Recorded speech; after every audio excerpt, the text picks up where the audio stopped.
So we are going to create a guided drawing based on George Rodriguez's Blue Dog. If you didn't listen to the story, you really should. It's good.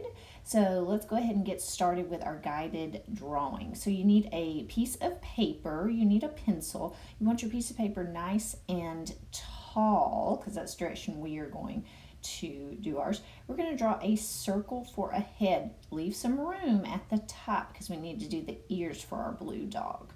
So you can see nice and big, and I've got some space there.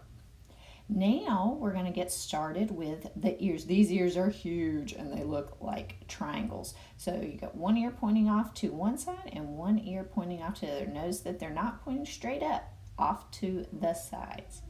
Then you're going to do a small triangle on the inside of both ears. Don't worry about everything looking perfect. It's more interesting if things look different. So now we're going to do the muzzle in the middle, that white part around the dog's nose. We're going to come up, zig, zag, and then come right back down. Notice those two lines do not touch each other. There's space in between. Next thing, we're going to do the nose for our dog. The blue dog's nose is actually a rectangle, so that's what I want you to draw. A nice big rectangle down there. Dogs have big noses, so make sure you draw a big rectangle.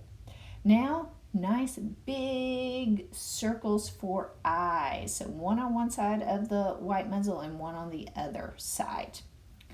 Next, we need to do the pupils. So a black circle in the middle of the eye. He looks very awake. Blue dog is always paying attention to what's going on around him. Next, we need the eyebrows. That's what gives Blue Dog such personality, are those eyeballs.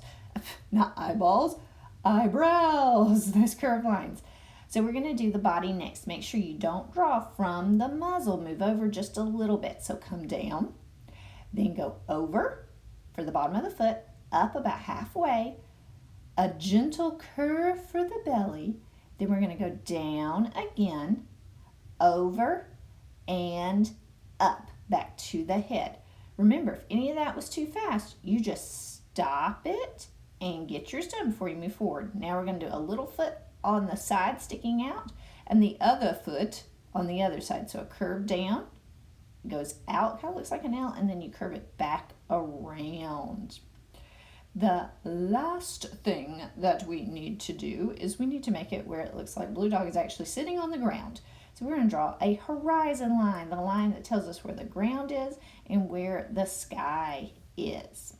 Now that you're done with that, you're ready to actually start coloring. You can outline it in black marker if you want to. That's your choice. But crayons are normally the best thing to use when you're coloring this in. But again, it's your choice. If you want to use markers instead, that's perfectly fine. I am going to show you what my blue dog looked like when I got done. I decided to do Blue Dog, and you can see that I made him at the beach, just like George Rodriguez did to his Blue Dog. Blue Dog can be anywhere.